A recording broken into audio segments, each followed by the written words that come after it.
আসসালামু আলাইকুম। আশা করি সবাই ভালো আছেন। আমিও ভালো আছি। চলুন গল্পে আসা যাক। ক্রিং ক্রিং ক্রিং। এ আকাশ, ওঠ। দেখ কে যেন কল দিছে তোরে। এই, ওঠ। উঠতেছি। চোখ খুলে ফোনটা হাতে নিয়ে দেখি অন্তর কল দিছে। ঘুম ঘুম চোখে কলটা রিসিভ করলাম। ওই শালা কয়টা বাজে, কলেজে আসবি না? আসবো তো। এত তারা কিসের? আর কয়টা বাজে? ভাইয়া কষ্ট করে টাইমটা নিজে একটু দেখে নিন কয়টা বাজে। স্যার কিন্তু 9:30-এ যাইতে বলছিল। ফোনের স্ক্রিনের দিকে তাকাই দেখি 10:09 বাজে। ওইতেই তো সালা। এখন কল দিলি কেন? না দিলেই পারতি। ভাই ভুল হইয়া গেছে, মাফ কইরা দেন ভাই। ওই শোন বল। ভাই, কলেজের কি খবর?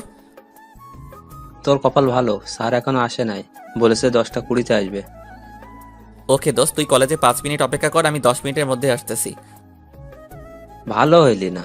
আচ্ছা তাড়াতাড়ি আয় ভাই। ওকে ওকে। লাফ দিয়ে বিছানা থেকে উঠলাম, দৌড়াইলাম ওয়াশরুমের দিকে। কোনো রকমে চোখে মুখে পানি দিয়া প্যান্ট শার্ট পরে রেডি হয়ে কলেজের দিকে যাইতেছি। চলেন পরিচয় পর্বটা সেরে নেই এখন। আমি আকাশ মাহমুদ। আমাদের পরিবারে বাবা মা, আমরা 2 ভাই, আর আমার ছোট কিউট কিউট 2টা বোন আছে। আমি বাবা মায়ের 2 মাত্র সন্তান, মানে মেজো ছেলে। আমি এখন ইঞ্জিনিয়ারিং পড়তেছি, ফরিদপুর পলিটেকনিক ইনস্টিটিউট।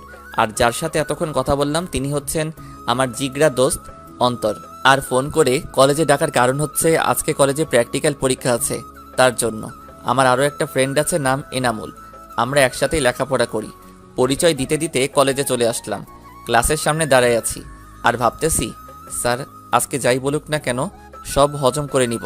আল্লাহর নাম নিয়ে স্যারকে বললাম, স্যার আসবো? কে তুমি? স্যার আমি আকাশ, চিনতে পারতেছেন না? জি বাবা, আমি আপনাকে খুব ভালো করে চিনতে পারছি। তা বাবা, আপনার আগমনের সময় কোনো সমস্যা হয়নি তো? না স্যার, কিছুই হয় নাই। তোর আসতে এত লেট হলো কেন?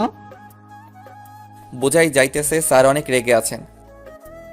আসলে স্যার ম্যাসের একজন বন্ধু খুবই অসুস্থ হয়ে পড়ে, সেই জন্য আমি তাকে ডক্টরের কাছে নিয়ে গেছিলাম। সরি স্যার লেট করে আসার জন্য। আর এমনটা হবে না। আচ্ছা ঠিক আছে, এইবারের মতো মাফ করলাম। যা, খাতা নিয়ে পরীক্ষা শুরু কর। আমিও কথা মতো খাতার একটা পেজ নিয়ে অন্তরের পাশে গিয়ে বসলাম। ওই শালা তুই মিথ্যা বললি কেন? তুই তো ঘুমাইতেছিলি। আরে বেটা, বুঝলি না? এখন যদি সত্যিটা বইলা দিতাম তাইলে আর আজকে পরীক্ষা দিতে হইতো না। আচ্ছা বাদ দে, এখন 10:40 বাজে, তাড়াতাড়ি শেষ কর, অনেক ক্ষুধা লাগছে। ওকে ওকে।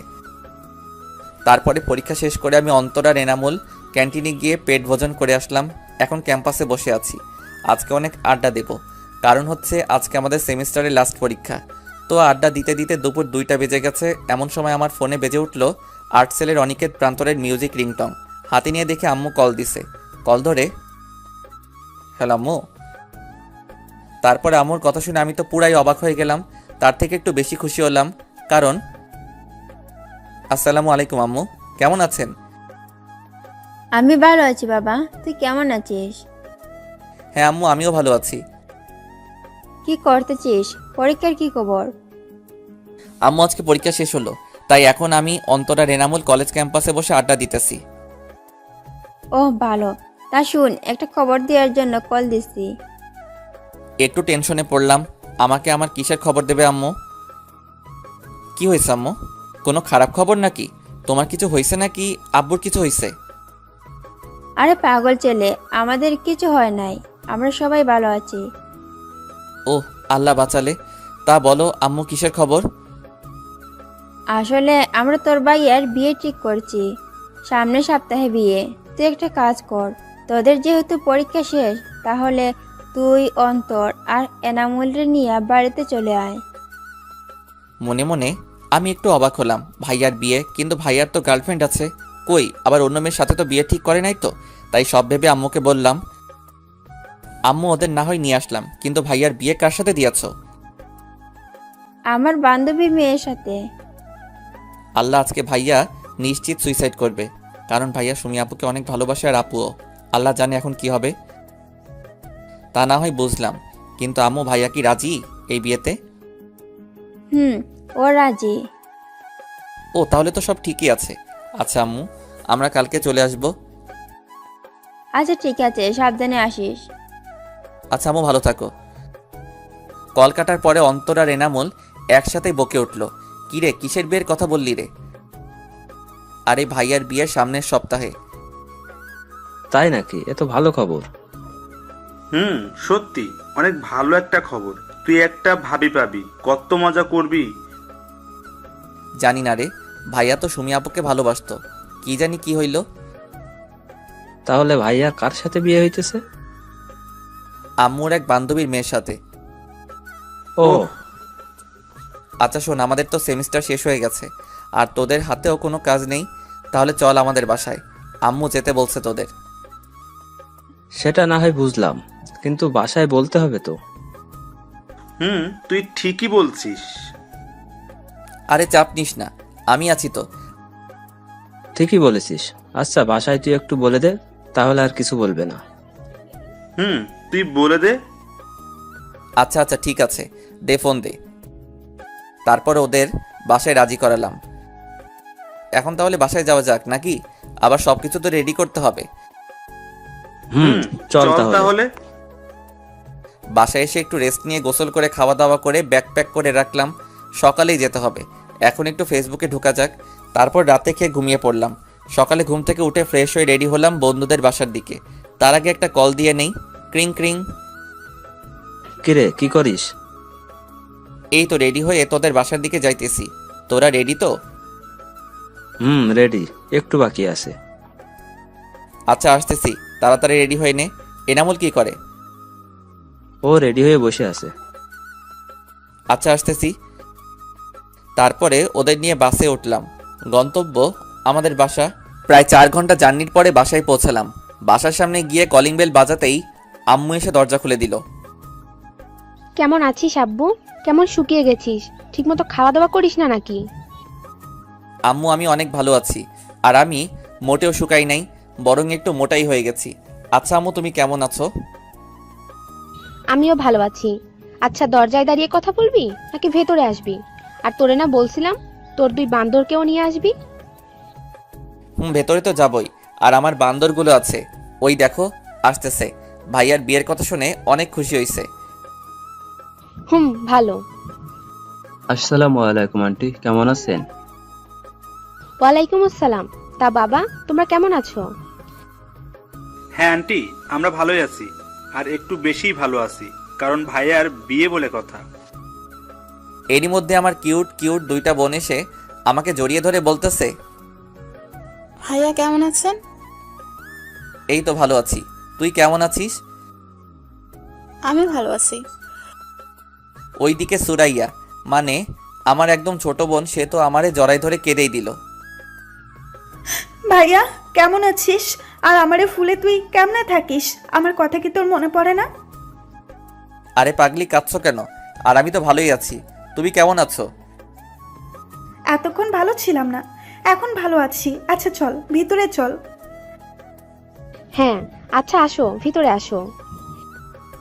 আমরা ভিতরে আমার রুমে গিয়ে বসলাম। একটু রেস্ট নিয়ে ফ্রেশ হয়ে রুম থেকে বের হইলাম। আম্মু কই গেলা? ক্ষুধা লাগছে তো। এই তো রান্নাঘরে আছি আমি, হয়ে গেছে আমার। তুই ওদের নিয়ে টেবিলে বস, আমি আসতেছি। আচ্ছা। একটু পরে আম্মু খাবার নিয়ে আসলো আর আমরা একসাথে খেতে বসলাম। আচ্ছা আম্মু, আব্বু কোথায়? ওদের আব্বু তো একটু বিজনেসের কাজে বাহিরে গেছে, চলে আসবে 2-3 দিনের মধ্যেই। ও আচ্ছা। তা সুমাইয়া, তোর লেখাপড়া কেমন চলতেছে? এই তো ভাইয়া, ভালোই চলতেছে। ভালো করে পড়িস, আর মাত্র কয়েক মাস বাকি এসএসসির পরীক্ষার। আচ্ছা ভাইয়া। তা সুরাইয়া, আপনার কি খবর বুড়ি? ওই আমারে বুড়ি বলবি না, বলে দিলাম। আর আমার পড়া অনেক ভালো, সুমাইয়ার থেকেও। না রে ভাইয়া, ওর পড়ালেখা একদমই ভালো না। এই বছর একটা ফেল করেছিল। স্যার আমার চেনে, তাই স্যারের বললা পরের ক্লাসে উঠাই দিছি। ভাইয়া মিথ্যা কথা, আমি অনেক ভালো। ও মিথ্যা কথা বলতেছে। আমি মাত্র একটা বিষয় ফেল করছি। আচ্ছা আচ্ছা, কানতে হবে না। আমি তো জানি আমার বুড়িটা অনেক ভালো ছাত্রী। সে মাত্র একটা বিষয় ফেল করেছে, কিছুই হবে না, সামনের বার সে সবগুলাই পাশ করবে। এইবার তো 2তে অনেক ভালো করবা, তাই না? ভাইয়া। আচ্ছা। ওই তোরা খা, কথা কম বল। তারপরে খেয়ে আমরা রুমে আসলাম। বিকেলের দিকে আমরা ঘুরতে বের হলাম। আমার কিছু এলাকার বন্ধুর সাথে বসে আড্ডা দিয়ে রাত 10টায় বাসায় আসলাম।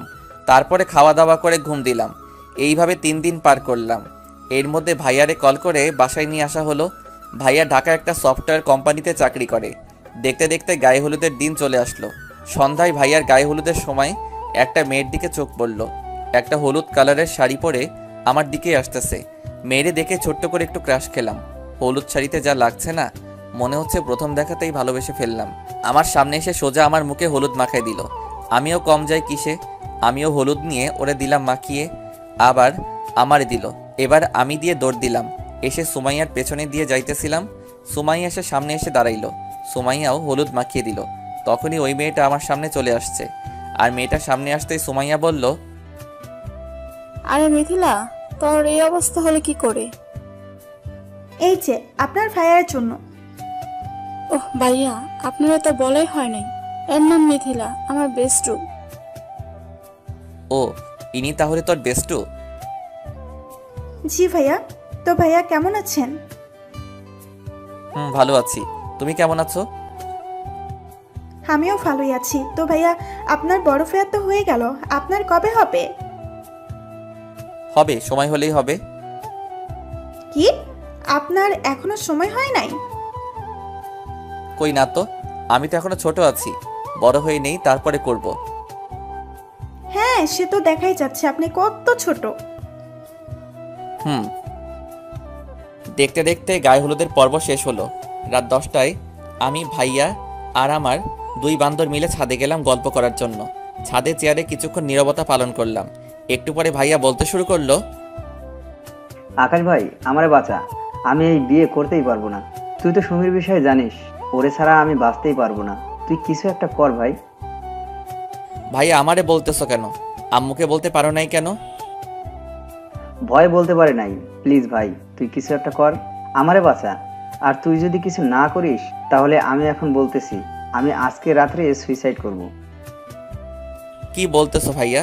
তুমি কি পাগল হয়ে গেছো? আমি পাগল হয়ে গেছি। সুমিরে ছাড়া আমি আর কাউকেই ভাবতে পারি না। আচ্ছা ঠিক আছে, আমি কিছু একটা করতেছি, তারপরেও পাগলামো করো না। তুমি একটা কাজ করতে পারো ভাইয়া, আজকে রাতেই পালাই যাও, পরে যা হবে সেটা দেখা যাবে। তুই বাঁচালি আমারে ভাই। আজকে রাতে পালাবো, ঠিক আছে, কিন্তু কিভাবে? সেটা আমি কি জানি।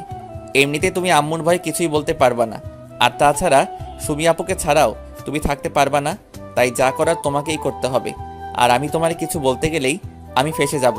ভাই, তার কোনো দরকার নাই, নিজের কাজ নিজেই করো। আচ্ছা দেখি, আর কিছু হেল্প লাগলে বলবানি। প্লিজ ভাই, না করিস না।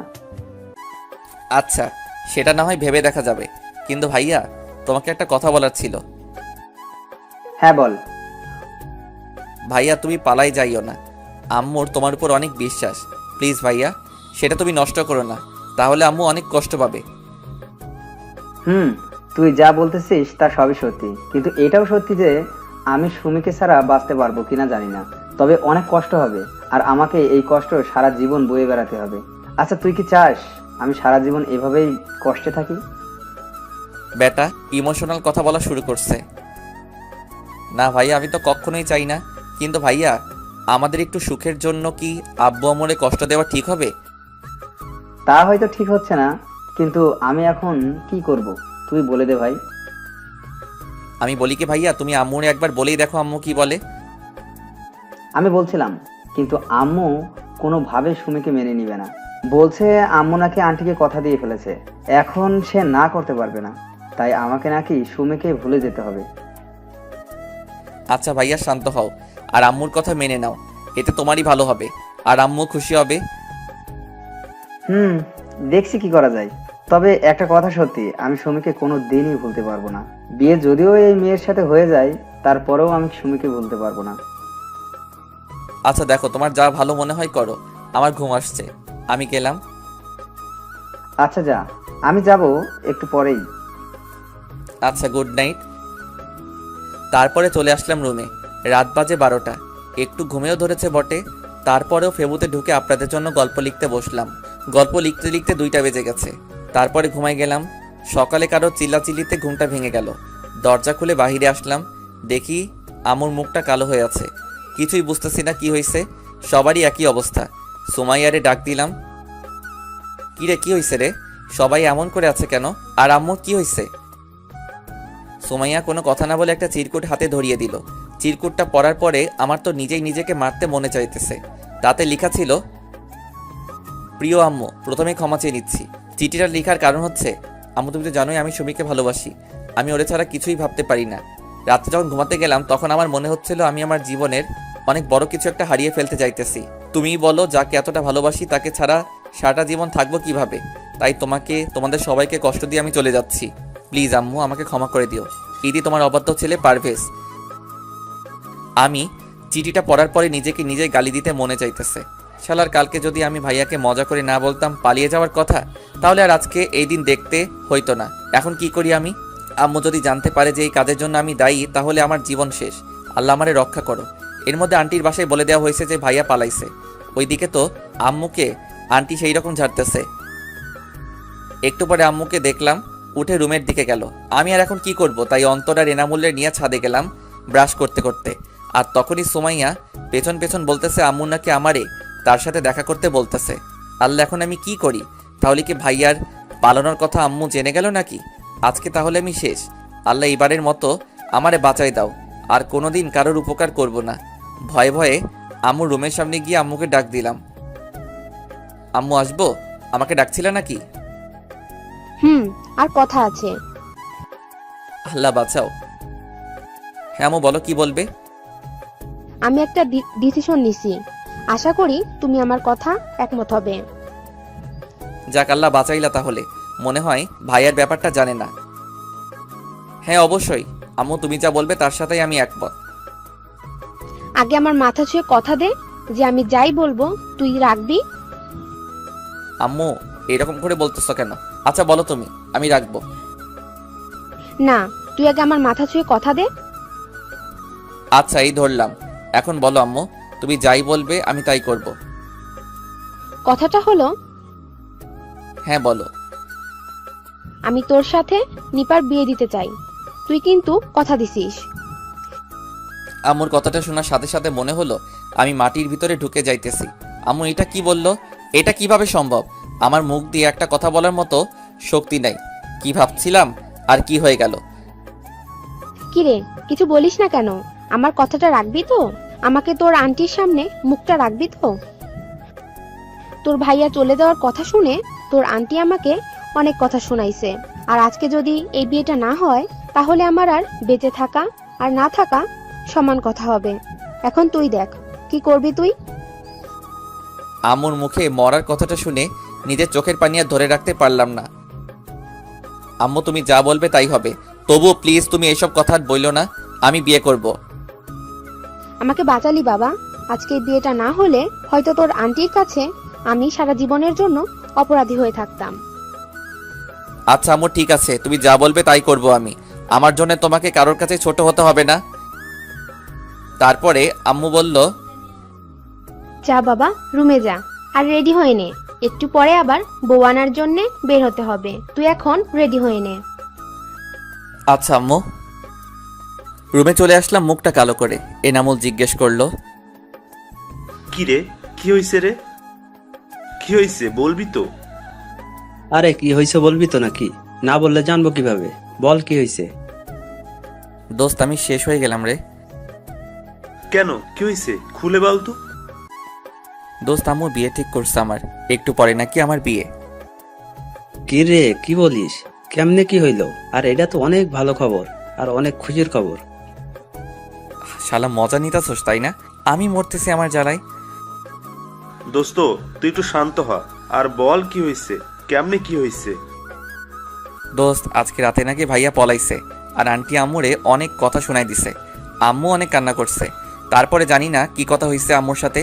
একটু পরে আম্মু আমারে রুমে ডেকে বলতেছে আজকে নাকি আমার বিয়ে। যেই মেয়ের সাথে ভাইয়ার বিয়ে হওয়ার কথা ছিল ওই মেয়ের সাথেই নাকি আমার বিয়ে হবে।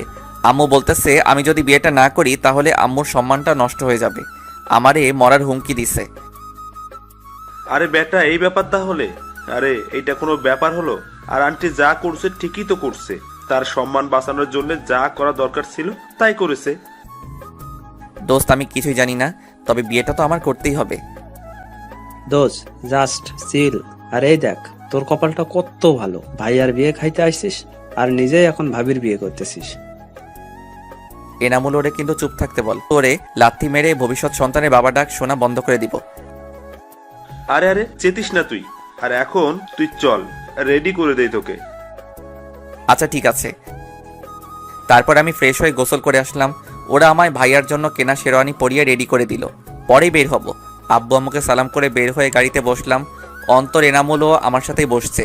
ওরা কথা বলতেছে আর আমার রাগ তুলতেছে। কিছুক্ষণ পরে আমরা বিয়ে বাড়ির সামনে চলে গেলাম। গাড়ি থামালো, ওরা সবাই নেমে গেছে। আমি একাই গাড়িতে বসে আছি। কিছুক্ষণ পরে আমাকে গাড়িতে নামিয়ে গেটের সামনে নিয়ে যাওয়া হলো। ওইখানে গিয়ে ধরলো কয়েকটা মেয়ে ঘিরে, বলতেছে টাকা চাই, টাকা না দিলে নাকি ভিতরে দেওয়া হবে না। কি আর করার, নিজের সম্মান বাঁচাতে পকেট থেকে 10 টাকার একটা নোট বের করে এনামুল রে দিতে বললাম। এনামুল টাকা দিতেই মেয়েগুলো পুরাই খেপে গেল। জামাই মানুষ এত কিপটা হয় জানতাম না। আজকাল কেউ 10 টাকা ভিক্ষাও দেয় না। গেল মেজাজটা 44 হয়ে। আমিও বলে দিলাম, এইখানে তাহলে কিসের জন্য দাঁড়াইছেন? আমি তো ভাবছিলাম এইটার জন্যই দাঁড়াইছেন, তাই তো 10 টাকা দিলাম।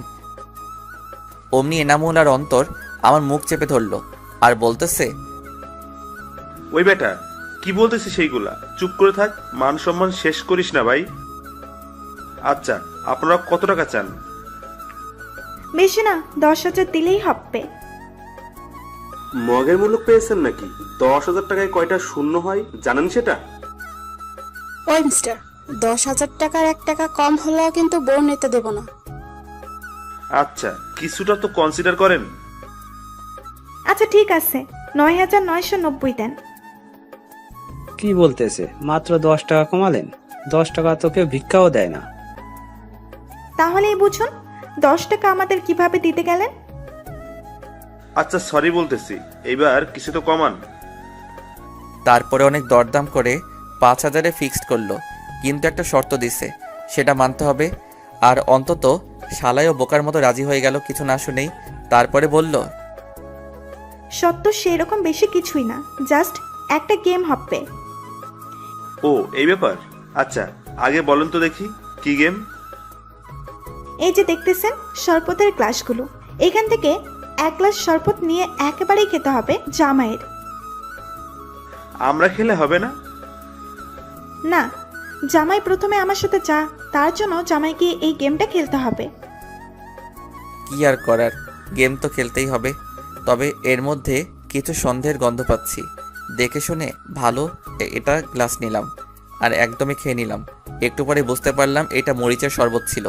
আমার নাক কান দিয়ে গরম বের হইতেছে, চোখটা লাল হয়ে গেছে, কিন্তু কাউকে বুঝতে দিতেছি না। কি জামাই বাবু, কেমন লাগলো শরবতটা? হ্যাঁ খুব ভালো, কিন্তু মিষ্টিটা একটু বেশি হয়ে গেছিল। কিরে, শরবতগুলো চেঞ্জ হলো কিভাবে? কোন সবগুলা? শরবতে তো মরিচে করে দেওয়া ছিল, কিন্তু মিষ্টির শরবত কিভাবে আসলো আমি জানি না। তারপরে মেয়েটা আমাকে বলল, হো তাই নাকি, তাহলে ঠিক আছে। শালার আমি তো বুঝতে পারতেছি আমার ভিতর দিয়ে কি হয়ে যাইতেছে। গেটের সব দেনা মিটিয়ে ভিতরে ঢুকলাম। আমার স্টেজে বসিয়ে রাখা হয়েছে, কিন্তু আমার 2 বান্দর এর একটারও দেখা পাইতেছি না। হয় মেয়ে পটানোতে ব্যস্ত, যাই হোক অনেকক্ষণ বসে থেকে মাজা ব্যথা হয়ে গেল। কি আর করার, বসে তো থাকতেই হবে। ওদেরকে ডেকে এনে ওদের সাথে আড্ডা দিলাম কতক্ষণ। তারপরে কাজী আসলেন আর বিয়ের কাজ সম্পন্ন করলেন। শ্বশুর বাড়িতে বিয়ের সকল ফর্মালিটিস মেনে এখন বিদায় সময় হয়ে গেল। মেয়েরা যে এত কান্না করতে পারে, আমার বিয়ে না করলে হয়তো জানতেই পারতাম না। বিদায়ের সময় শ্বশুর আব্বাজান আমার হাত ধরে বললেন, বাবা, আমার একমাত্র মেয়ে আমি তোমার হাতে তুলে দিলাম, তুমি ওরে একটু দেখে রেখো বাবা, ওরে কখনো কষ্ট দিও না। আব্বু আপনি চিন্তা করবেন না, আমি থাকতে ওর কখনোই কষ্ট হবে না। বাবা, তুমি তো জানোই বিয়েটা কেমন করে হয়ে গেল। নেহাত তোমার আম্মু আমাদের এত বড় অসম্মানের হাত থেকে বাঁচিয়েছেন।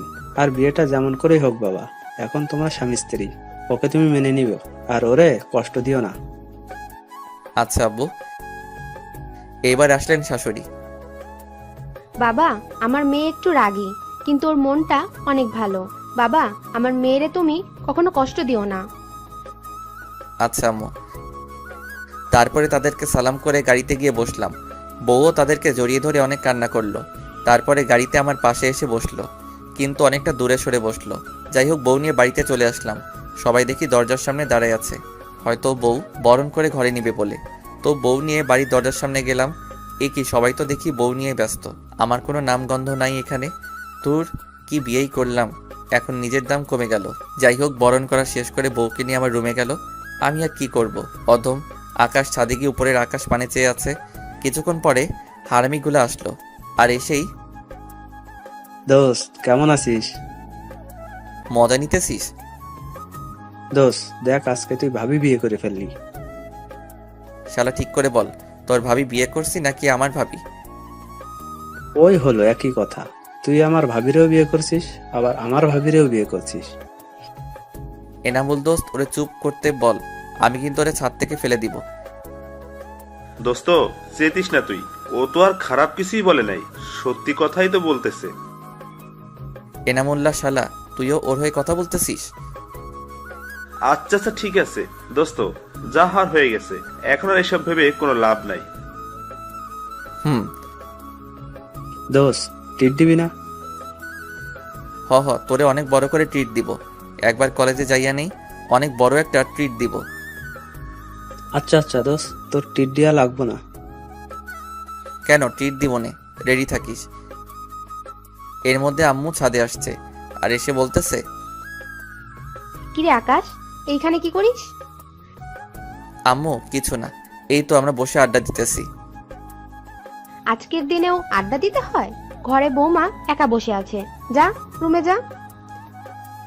আচ্ছা আম্মু। আম্মু চলে গেল। দোষ, যা তাহলে বাসর ঘরে, আজকে কিন্তু বিড়াল মারতেই হবে। ওই শালা বিড়াল কেন মারবো? আরে বাসর রাতে বিড়াল মারতে হয়, তুই ঘরে যা, সব বুঝতে পারবি। আচ্ছা।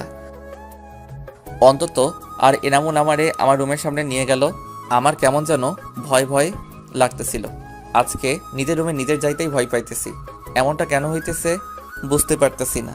হয়তো আজকে এক অপরিচিত কারোর সাথে একই ছাদের নিচে একই ঘরে থাকতে হবে। হয়তো আজকের পর থেকে আমার জীবনের পথ চলাটা পাল্টে যাবে। সব ভয় উপেক্ষা করে রুমে ঢুকেই পড়লাম, আর বাহির থেকে দরজাটা লাগিয়ে দিছে হারামিগুলা। আমিও ভিতর থেকে দরজা লাগিয়ে দিলাম। আস্তে আস্তে খাটের দিকে এগোতে লাগলাম। বউ এসে আমাকে সালাম করে আবার খাটে গিয়ে বসলো। আমি আর কিছু না বলে খাটের একপাশে বসলাম। তখনই নিপা, বউয়ের নাম আগেই হয়তো বলেছিলাম, বলতে শুরু করলো, কেন করলেন আপনারা আমার সাথে এমনটা? কি বলতেছেন? আমি তো কিছুই করি না। হ্যাঁ, আপনি কিছুই করেন নাই, কিন্তু আপনারাই তো এসব করছেন। কেন আমার সাথেই কেন? দেখুন, যা হয়েছে সব ভাইয়ার জন্য হয়েছে। এখানে আমাদের কারোর কোনো দোষ নেই। ভাইয়া একটা মেয়েকে ভালোবাসতো, তাকে ছাড়া আপনাকে বিয়ে করতে পারবে না, তাই চলে গেছে। আপনারা আমার সাথে এমনটা না করলেও পারতেন। জানেন একটা মেয়ের কত স্বপ্ন থাকে? আমারও অনেকগুলো স্বপ্ন ছিল। আমি কোনো দিন রিলেশন করিনি, কারণ আমার সব ভালোবাসা আমার স্বামীর জন্য রেখে দিয়েছিলাম। আপনার ভাইয়ার সাথে বিয়ে ঠিক হওয়ার পর থেকে তাকে নিয়েই ভাবতে শুরু করেছিলাম। অত এক মুহূর্তেও সব এলোমেলো করে দিল।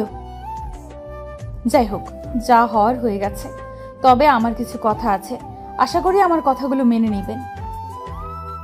হ্যাঁ বলুন।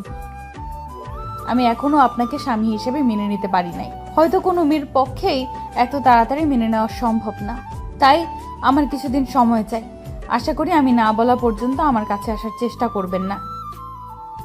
ওকে, এখন আপনি ঘুমিয়ে পড়ুন। আমি আমার ড্রয়ার থেকে সিগারেটের প্যাকেট বের করে বারান্দায় গেলাম। আমি আবার সিগারেট খাই, তবে খুব বেশি না, অল্প। গিয়ে দরজাটা বাইরে থেকে বন্ধ করে দিলাম। রাত তখন 1টা বাজে। সিগারেট খাচ্ছি আর ভাবছি নিপার কথা। সত্যি আমরা ওর সাথে হয়তো খারাপ করেই ফেলেছি। এমনটা ভাই আর না করলেও পারতো। সত্যি তো, একটা মেয়ের অনেকগুলো স্বপ্ন থাকে, আর আমরা তা নষ্ট করে দিলাম। হ্যাঁ, আমাকে ওর কথাগুলো মানতেই হবে। ও যতদিন নিজ ইচ্ছায় না বলবে, ততদিন আমি ওরে টাচ করব না। অনেকক্ষণ বসে থেকে কেমন ঘুম ঘুম পাচ্ছে। এইদিকে সিগারেটও শেষ।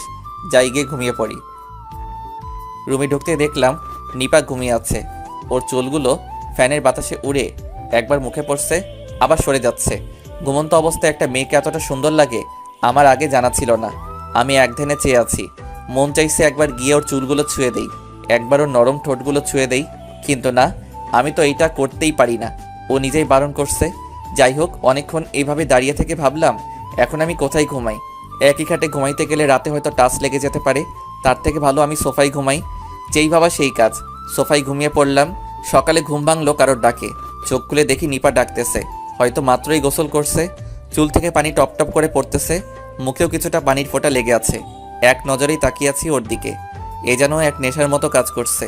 সব কিছুই আমার এলোমেলো হয়ে যাচ্ছে। আমার নেশা কাটলো নিপার ডাকে। এই যে কি হলো, ডাকছি শুনতে পাচ্ছেন না?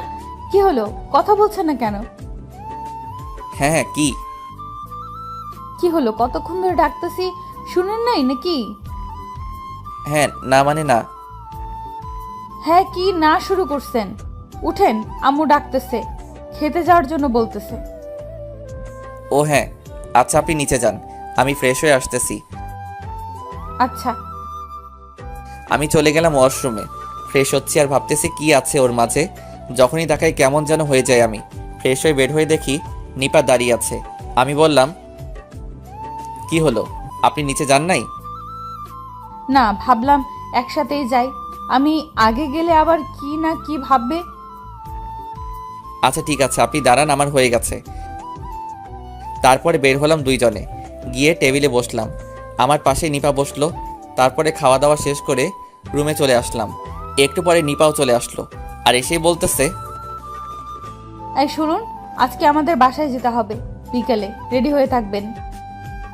কেন আপনাদের বাসায় যেতে হবে কেন? বিয়ের পরে সবারই যেতে হয়। আচ্ছা ঠিক আছে। তারপরে দুপুরে খেয়ে দিয়ে বন্ধুদের নিয়ে একটু ঘুরতে বের হলাম। আর সারাটা সময় আমারে জ্বালাই খাইছে। সন্ধ্যার একটু আগে আম্মু কল দিল।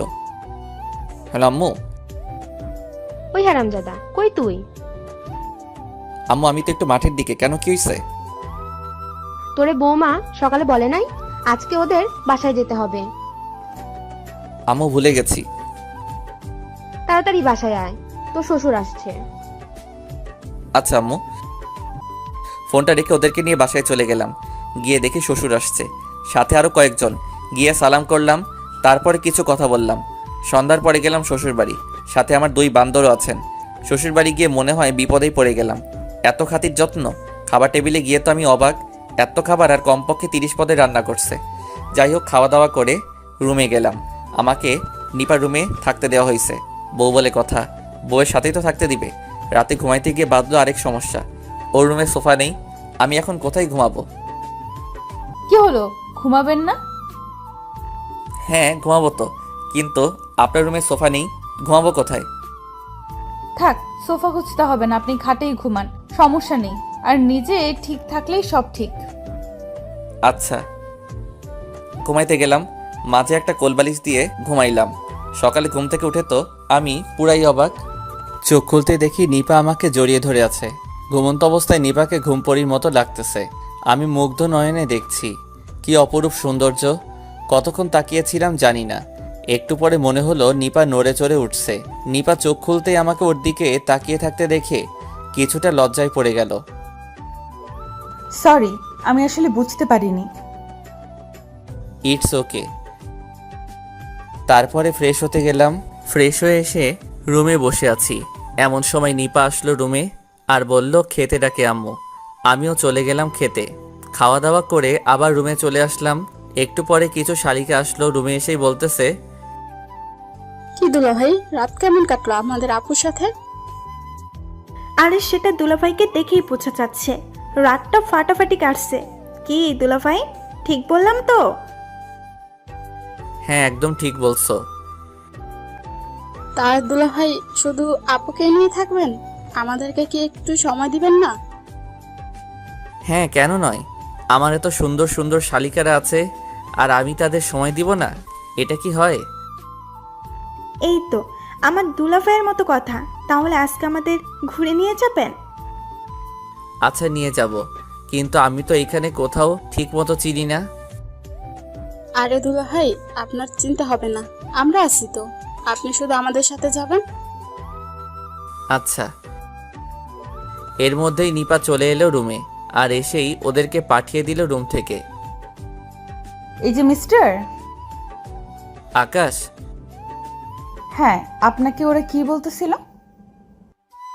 কই কিছু না, এমনি আড্ডা দিচ্ছিলাম। আমি কিছু শুনেছি, সো মিথ্যা বলবেন না।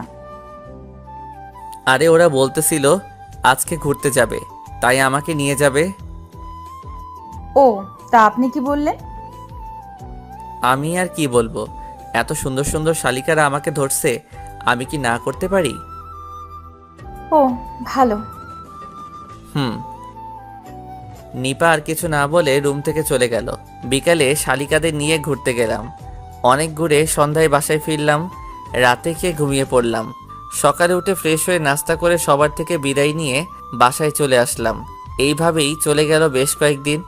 এরই মধ্যে আমাদের কলেজ খুলে গেল, কিন্তু আমি একটা বিষয় এখনও জানতাম না, আর তা হলো নিপাও নাকি আমাদের কলেজে পড়ে। কিন্তু কিভাবে কি? আমি তো রোজ কলেজে যাই, তাহলে ওকে আগে কখনো দেখি নাই কেন? আম্মুর কাছে বিষয়টা জিজ্ঞেস করায় বললেন ও নাকি হোস্টেলে থাকে, আর হোস্টেল থেকে বেশি বের হয় না, আর যখন বের হয় তখন বোরখা পরে বের হতো। যাই হোক, পরের দিন সকালে কলেজের উদ্দেশ্যে বের হব, এমন সময় আম্মু বললেন, আকাশ, তুই আর বৌমা যেহেতু একই কলেজে পড়িস, তাহলে তুই ওকে নিয়ে যা। এত দূরের রাস্তা, আগে তো ওর আব্বু ওকে দিয়ে আসতো, এখন তুই আছিস, তুই ওকে নিয়ে যা। কি আর করার, ওকে নিয়ে বের হলাম। সবার থেকে বিদায় নিয়ে ওকে নিয়ে বাস স্টেশনে গেলাম।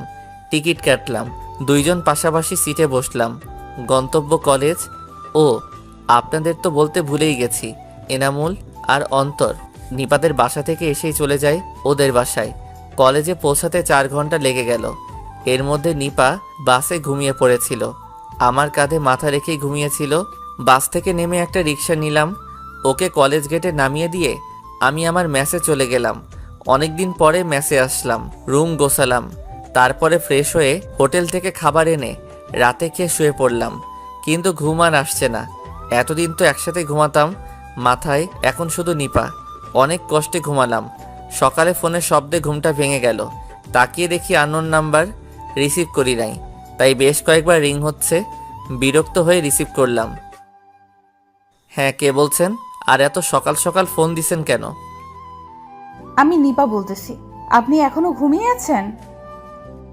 ও আপনি? না, আসলে অনেক রাত পর্যন্ত জেগেছিলাম তো, তাই উঠতে একটু দেরি হয়ে গেছে। আচ্ছা, এখন উঠে কলেজে যান, আম্মু এটা বলতেই বলেছিল। ও আচ্ছা। দূর শালা, কই ভাবলাম বউয়ের হয়তো আমার উপর একটু মন নরম হয়েছে, তাই কল দিছে। এ তো দেখে আম্মু বলছে বলে কল দিল। ধুর, ভাল লাগে না। উঠে পড়লাম, ফ্রেশ হয়ে কলেজে চলে গেলাম। নতুন কিছু বই কিনে কয়েকটা ক্লাস করে বন্ধুদের নিয়ে মামার দোকানে গেলাম। গিয়ে সিগারেট নিলাম। সিগারেট খাচ্ছি আর আড্ডা মারছি। এমন সময় একটা মেয়ে আসলো। মামার দোকানে বোরখা পরা ছিল। আমার দিকে বেশ কয়েকবার তাকালো। ওর চোখ দেখে কেমন যেন লাগলো, মনে হচ্ছে এই চোখ আমি আগেও দেখেছি। তো যাই হোক, এত কিছু না ভেবে আবার আড্ডায় মন দিলাম। কিন্তু পরক্ষণেই আমার মাথা গরম হয়ে গেল। একটা ছেলে এসে আমার কাছে কি যেন নেওয়ার বাহানায় মেয়েটার সাথে ধাক্কা খেলো। আমি ভালো করে বুঝতে পারলাম ছেলেটা মেয়েটার সাথে অসভ্যতা করছে। কিছুই বললাম না। মেয়েটা মামার থেকে কয়েকটা খাতা আর কলম নিল। বিল দেওয়ার সময় আবার সেই ছেলেটা একই কাজ করছে বেশ কয়েকবার। এমন করে মেয়েটা রেগে আমার দিকে তাকালো আর ছেলেটাকে বলতে লাগলো, সমস্যা কি আপনার? এইভাবে অসভ্যতা করছেন কেন? অসভ্যতার কি দেখলে? আপনি আমাকে ধাক্কা দিচ্ছেন কেন? সেটা আমার ব্যাপার, তোমার কি? এইবার আমার মাথা পুরাই গরম হয়ে গেল। বন্ধুদের নিয়ে গেলাম ওর কাছে। কি হয়েছে আপু, এনি প্রবলেম? এই ছেলেটা তখন থেকে অসভ্যতা করছে। কিরে ভাই, এমন করছিস কেন? ও তোর কি হয়? সেটা কি তোকে বলতে হবে নাকি? এনামুল, অন্তর, চল একটু ওরে ওইদিকে নিয়ে চল। ওরা ছেলেটাকে ধরে নিয়ে গেল আর আমি, আচ্ছা আপু, কোনো সমস্যা নেই, আপনি যান। আর মামা, ওনার কি লাগে জলদি দিয়ে দাও। আচ্ছা মামা। দেখলাম মেয়েটা আমার দিকে কেমন ভরসার চোখে তাকালো আর বলল ধন্যবাদ, কিন্তু মেয়েটার কণ্ঠ আমার কেমন যেন পরিচিত পরিচিত লাগছিল। আমি আর কিছু না ভেবেই চলে আসলাম ছেলেটাকে বুঝাইতে। আসলে কলেজে আমাদের একটা গ্যাং আছে। গ্যাং বললে কেমন যেন শোনায়। আসলে আমরা ক্লাসের বেশ কয়েকটা বন্ধু আছি যারা সব সময় এক হয়ে কাজ করি আর সব খারাপের বিরুদ্ধে কাজ করি। আর আমার সব বন্ধুগুলো ওইখানেই স্থানীয়, তাই আমরা চলি অন্যরকম পাওয়ারে। কেউ কিছু বলতেও পারে না, সবাই অবশ্য ভালো কাজের জন্য সম্মান করে। যাই হোক, ছেলেটাকে উদুম কেলিয়ে ছেড়ে দিলাম আর বললাম নেক্সট টাইম এমন যদি দেখি তাহলে এর থেকেও বেশি থেরাপি দিব। চলে আসলাম মেসে। ফ্রেশ হয়ে খাওয়া দাওয়া করে মাত্র রেস্ট নিচ্ছি, এমন সময় নিপা কল দিল। আর কল রিসিভ করে আর কোনো কথা না বলে বলল, আপনি সিগারেট খান? আরে আমার গোপন খবরও জানলো কিভাবে? কই না তো, কে বললো আপনাকে? একদম মিথ্যা বলবেন না বলে দিলাম, সত্যি করে বলুন। দেখলাম আর লুকিয়ে লাভ নেই, হয়তো ভালো করেই জেনে গেছেন। না মানে আসলে খাই, তবে মাঝে মধ্যে। আপনি আর সিগারেট খাবেন না। কেন? আমি বললাম তাই, আর এটাই খাওয়া খারাপ। আচ্ছা। দুপুরে খাইছেন? আপনি খাইছেন? হ্যাঁ, আচ্ছা রাখি। বলেই কল কেটে দিল। এই মেয়েটা এমন কেন? এভাবে চলতে লাগলো আমাদের দিন। মাঝে মাঝে নিপা কল দেয় আর আমার খোঁজ খবর নেয়, আমিও দেই, তবে খুবই কম, না দেওয়ার মতোই। এরই মধ্যে আমি ম্যাচ চেঞ্জ করে ফেলি। একা একটা ফ্ল্যাট নিছি, তাও মাত্র 2 দিন হলো। সব কিছু গুছিয়ে নিলাম 2 দিনে। পরের দিন সন্ধ্যায় নিপা কল দিল। আমি তখন ওয়াশরুমে ছিলাম, তাই কলটা ধরতে পারি নাই। তারপর 3টা কল দিয়ে থেমে গেল। আমি বের হয়ে দেখি নিপা কল দিছে। ব্যাক করলাম আর নিপা বলল, কি করছিলেন? কয়বার কল দিলাম, ধরেন নাই কেন? আসলে আমি ওয়াশরুমে ছিলাম, তাই ধরতে পারি নাই। তা এই সময় কল দিলেন? একটা সমস্যা হয়েছে, তাই কল দিলাম। কি বলেন সমস্যা মানে? আপনাকে কেউ কিছু বলছে? না, তেমন কিছু না। আসলে হোস্টেলে অন্য একটা মেয়েকে নিয়ে একটা সমস্যা হয়েছে, যার জন্য হোস্টেল সুপার হোস্টেলে কিছুদিনের জন্য বন্ধ দেওয়া হয়েছে। সমস্যা যদি সমাধান হয় তাহলে আবার খুলতে পারে। ও, তাহলে তো অনেক বড় সমস্যাই হলো। আচ্ছা, এখন কি করবেন? কিছুদিনের জন্য কি বাসা থেকে ঘুরে আসবেন? না, কলেজে অনেক ইম্পর্টেন্ট ক্লাস হচ্ছে, এমন সময় ক্লাস মিস দেওয়া ঠিক হবে না। ও, তাও তো। আচ্ছা, এখন কি করা যায়?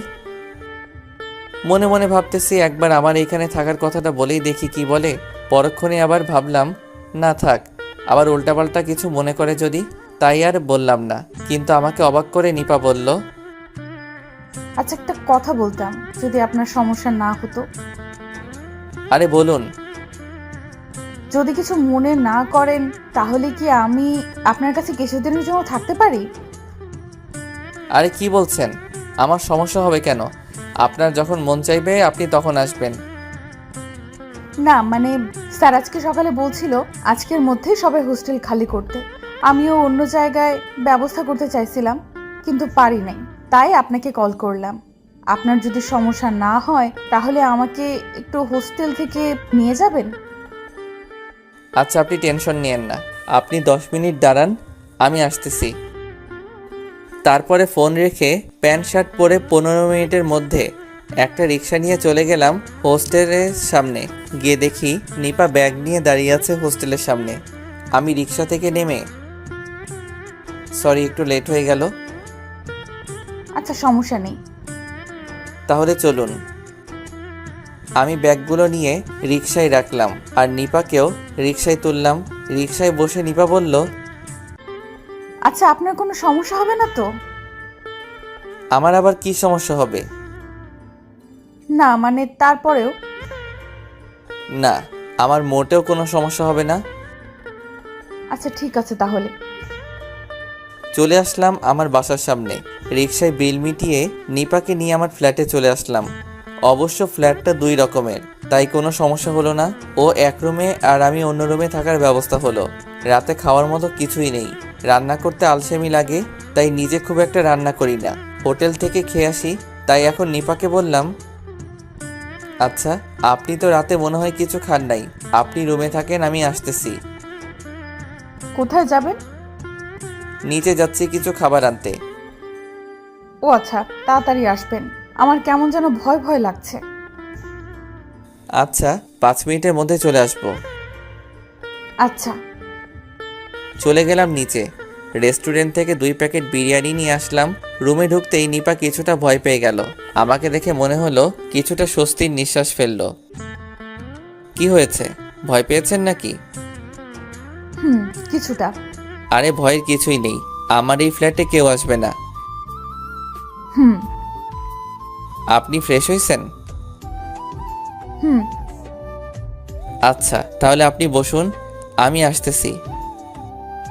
চলে গেলাম কিচেনে। 2টো প্লেট ধুয়ে সাথে পানি নিয়ে খেতে বসলাম। খাওয়া শেষ করে নিপার রুমে ঘুমাইতে দিলাম। বর্ষার দিনে বৃষ্টি যেন কাউকে কিছু না বলে চলে আসে। অর্ধেক রাতে মনে হলো প্রচণ্ড বৃষ্টি হবে। বাতাস বইছে আর একটু পর পর বজ্রপাত হচ্ছে। খুব কাছেই হয়তো একটা বজ্রপাত হয়েছে, প্রচণ্ড শব্দ হয়েছে। ওই ঘর থেকে নিপা চিৎকার দিয়ে উঠল। একটু পরে দেখি নিপা কাঁথা আর বালিশ নিয়ে আমার রুমের দরজার সামনে দাঁড়িয়ে আছে। কি হলো, ঘুমাননি? হ্যাঁ, কিন্তু প্রচন্ড শব্দ হচ্ছে, খুব ভয় লাগছে। ও, শুয়ে পড়ুন, কিছু হবে না। যদি কিছু মনে না করেন তাহলে আমি কি আপনার রুমে ঘুমাতে পারি? হ্যাঁ, কেন নয়, আসুন। কিন্তু একটু সমস্যা আছে। কি সমস্যা? আসলে আমার বেড তো একটা, আর একটু ছোট বটে। তাহলে কিভাবে কি? সমস্যা নেই, আমি থাকতে পারবো। আচ্ছা, ঠিকই আছে, তাহলে আসুন। হুম নিপা বালিশ নিয়ে আমার পাশে শুয়ে পড়ল। খাটটা একটু ছোট হওয়ায় নিপা আর আমি অনেকটা গা ঘেঁষে শুয়ে পড়লাম।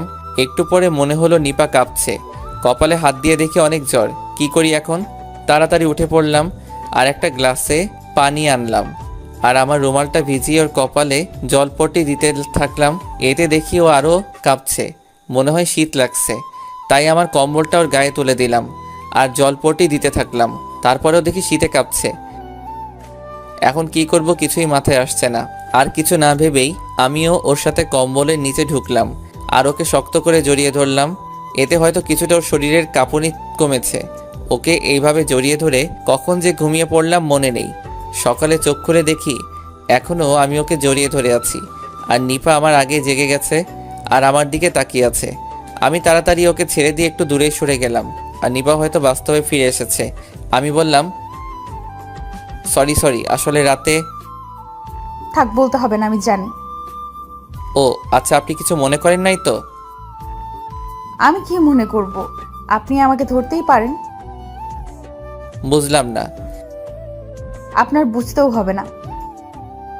আচ্ছা, আমার বুঝতে হবে না। এখন দেখি তো জ্বর আছে কিনা। এই বলে ওর কপালে হাত দিলাম। না, এখন আর জ্বর নেই। কিন্তু ও কি বলল আর আমার বুঝতে হবে না কেন? যাই হোক, তারপরে ওকে বললাম, এখন কেমন লাগছে? এখন অনেক ভালো লাগছে। আপনি আমার সেবা করছেন আর আমি কি ভালো না হয়ে থাকতে পারি? হইছে, এখন আর এত কথা বলতে হবে না। আপনি উঠে ফ্রেশ হয়ে নিন, আমি খাবার নিয়ে আসতেছি। খাবার আনতে হবে না, আপনি বাজার করে নিয়ে আসুন, আমি রান্না করব। কি বলছেন আপনি? এখন অসুস্থ, আপনি পারবেন না। আমি বলছি না আমি ঠিক আছি। আপনি বাজার করে নিয়ে আসুন, আমি পারবো। কি আর করার, বাজার করেই আনলাম। আর আসার সময় কিছু হালকা খাবার নিয়ে আসলাম। সকালে রান্না করে 2 জনে খেয়ে কলেজে চলে গেলাম। আসার সময় ওকে নিয়েই ফিরলাম। রাতে আবার একই অবস্থা, আবার জ্বর। কি আর করা, গত রাতের মতো আজকেও জলপট্টি দিলাম, পরে জড়িয়ে ধরে শুয়ে পড়লাম। কিন্তু আজকে কেমন যেন লাগছে নিজের ভেতরে। হয়তো নিজের ভিতরে পুরুষত্ব জেগে উঠতেছে। অনেক কষ্ট করে কন্ট্রোল করলাম, তবুও মন চাইছে কিছু একটা হয়ে যাক। ও তো আমারই স্ত্রী, আমার সম্পূর্ণ অধিকার আছে ওর উপরে। এসব ভাবছি এমন সময় নিপা জ্বরের ঘরে আমাকে জড়িয়ে ধরে আর জ্বরের ঘরে বলতে থাকে, আকাশ, আমি তোমাকে ভালোবাসি, কিন্তু তুমি আমাকে একটুও ভালোবাসো না। আকাশ, কেন আমায় ভালোবাসো না? আমি কি দেখতে খারাপ? কি নেই আমার মাঝে? তোমার কি একবারও মন চায় না নিজের বউকে আদর করতে? আকাশ, আমি তোমাকে সত্যি অনেক ভালোবাসি, একবার আমাকে ভালোবেসেই দেখো। এই নিপা, কি বলছো এইসব আবল তাবল? আকাশ, আমি তোমাকে সত্যিই অনেক ভালোবাসি। প্লিজ আমাকে একটু আদর করো, একটু ভালোবাসো আমায়। এই বলে নিপা আমাকে আরো জোরে ঝাপটে ধরে আর এতটা কাছে চলে আসে যে আমি ওর হার্টবিট এর প্রতিটা ধ্বনি শুনতে পাচ্ছি। ওর ঠোঁট আমার ঠোঁটের এতটাই কাছে যে গরম নিঃশ্বাস আমার মুখে এসে পড়ছে। হঠাৎ আমার ঠোঁটে নরম কিছু একটা স্পর্শ পেলাম। বুঝতে আর বাকি রইল না এটা নিপার ঠোঁট। তারপরে ওকে সরিয়ে দেওয়ার চেষ্টা করলাম, কিন্তু ও এমনভাবে জড়িয়ে ধরে আছে যে আমি এক চুল পরিমাণ সরতে পারছি না। এইদিকে আমার ঠোঁটের সামনে কিস করেই চলেছে। নিজেকে আর আটকে রাখতে পারলাম না, আমিও রেসপন্স করতে শুরু করলাম। অনেকক্ষণ এইভাবে কিস করে যাচ্ছি, কিন্তু ও আমাকে ছাড়ছেই না। মনে হচ্ছে পাগল হয়ে যাচ্ছে আমি। এই প্রথম কোনো মেয়ের এতটা কাছে আসলাম আমি, আর এই প্রথম কাউকে কিস করলাম। ও পাগলের মতো কিস করে চলেছে, আমিও রেসপন্স দিয়ে চলেছি। এক পর্যায়ে ওর কপালে, ঘাড়ে, গলায়, ঠোঁটে কিস করতেছি। দেখি ওর নিঃশ্বাস ভারী হয়ে আসছে, ঘন ঘন নিঃশ্বাস নিচ্ছে। দুইজনেই অস্থির হয়ে গেছি। এক পর্যায়ে আমরা স্বামী স্ত্রীর মধুর মিলনে আবদ্ধ হলাম। রাতে ওকে জড়িয়ে ধরেই ঘুমিয়ে পড়লাম। সকালে ঘুমের মধ্যেই নিজের উপর ভারী কিছু অনুভব করলাম। মনে হলো কেউ আমার উপরে শুয়ে আছে। ঘুম ঘুম চোখে একবার চেয়ে দেখি নিপা আমার দিকে অপলক দৃষ্টিতে তাকিয়ে আছে। এখন পুরোপুরি ঘুমটা ভেঙে গেল। তাড়াতাড়ি ওকে আমার উপর থেকে নামিয়ে দিলাম। হঠাৎ রাতের কথা মনে পড়ে গেল। নিজের মধ্যে কেমন যেন অপরাধ বোধ কাজ করছে। কি করে পারলাম ওর সাথে আমি এমনটা করতে? আমি তো নিজেই ওকে বলেছিলাম আমি ওর অনুমতি ছাড়া ওকে টাচ করব না। আর আমি কিভাবে এই কাজটা করলাম? সরি। সরি কেন? না মানে কি হয়েছে? আর এইভাবে বলছো কেন? এই প্রথম আমাকে তুমি করে ডাকলো, নিজের মধ্যে কেমন যেন লাগলো। আসলে আমি সত্যি সরি কালকে রাতের ঘটনার জন্য। আমি সত্যি বলছি, আমি ইচ্ছে করে এসব করিনি। প্লিজ আমাকে ক্ষমা করে দিবেন, প্লিজ। আরে আরে, তুমি এইভাবে বলছো কেন? আর এত সরি বলতে হবে না। প্লিজ, আমি তো নিজেই একদিন তোমাকে বলেছিলাম, সরি আপনাকে বলেছিলাম আপনার অনুমতি ছাড়া আপনাকে টাচ করব না। কিন্তু সত্যি বলছি, রাতে যা হয়েছে আমি সেটা ইচ্ছে করে করিনি। আমি জানি রাতে কি হয়েছিল, আর আমি কিছুই মনে করিনি। আর এতে তোমার কোনো দোষ নেই। মানে? হ্যাঁ, আমি জানি রাতে কি হয়েছিল, আর তোমার কোনো দোষ নেই। আর যদি দোষের কথা বলেই থাকো তাহলে দোষ আমি করেছি, কারণ রাতে আমি ইচ্ছে করেই এমনটা করেছিলাম। মানে? কিন্তু কেন? এত মানে মানে করছো কেন? আর তুমি আমাকে আপনি আপনি করছো কেন? এখন থেকে তুমি করে ডাকবে, ওকে? সেটা না হয় ডাকা যাবে, কিন্তু আপনি আগে আমার কথার উত্তর দিন। আপনি ইচ্ছে করে করেছেন মানে কি? হ্যাঁ বলবো, তবে একটা শর্তে। ওকে, কি শর্ত বলুন? এখন থেকে আমাকে তুমি করে ডাকতে হবে। আচ্ছা ডাকবো, এখন আগে আমার উত্তর দিন। আবার আপনি বলতেছো? আগে তুমি করে বলো, তারপরে। ওকে ওকে, এখন তুমি বলো প্লিজ। আরে বোকা, রাতে আমি যা করেছিলাম সব ইচ্ছে করেই করেছি, যাতে তোমার আদর পাই। কিন্তু আপনি তো বলেছিলেন। হ্যাঁ আমি বলেছিলাম, তখন তোমাকে অন্যরকম মনে করতাম। এখন তোমাকে নিজের স্বামী মনে করি। আর প্রতিটা স্বামীর তার স্ত্রীর উপরে অধিকার থাকে, আর প্রতিটা স্ত্রীর তার স্বামীর উপর। আমি আমার আর তোমার অধিকার ফিরিয়ে দিলাম, আর আমিও ফিরে পেলাম। এত অবাক হওয়ার কিছুই নাই। আমরা স্বামী স্ত্রী, আমাদের মাঝে এইটা হওয়া খুবই স্বাভাবিক ব্যাপার। তাই আমি চাই আমার স্বামী আমাকে সব সময় ভালোবাসুক। তাই নাকি? গো। এতক্ষণ আমি লক্ষ্য করলাম আমার গায়ে কিছুই নেই। কিছুটা লজ্জা পেয়ে গেলাম, তাই তাড়াতাড়ি বেডের কাঁথাটা নিজের উপর দিয়ে দিলাম। কিন্তু নিপা সেটা হতে দিল না, কাঁথা টেনে নিচে নামিয়ে দিল। এই কি করছো? কাঁথা দিচ্ছ কেন? তো কি করব? দেখছো না আমার গায়ে কিছুই নেই। রাতে গায়ে দিতে মন ছিল না। রাতে তো ঠিকই সব খুলে ফেলেছিলে, এখন এত লজ্জা কিসের? হয়েছে, থাক, আর লজ্জা পেতে হবে না। যা করার তা তো রাতেই করে ফেলেছো, এখন আর লজ্জা করে কি হবে? আর তাছাড়া আমি তো তোমার সবই দেখে ফেলেছি, তাই আমার সামনে লজ্জা পেতে হবে না। ইস, কি বলে এই মেয়ে, লজ্জা শরম বলতে কি কিছুই নেই? কিভাবে বলছে কথাগুলো। জি, এখন আমাকে একটু আদর করো। কি এখন? আমি পারবো না। ওই কি বললি তুই? আমি এখন আদর করতে বসছি, তুই এখন করবি, নয়তো খবর আছে।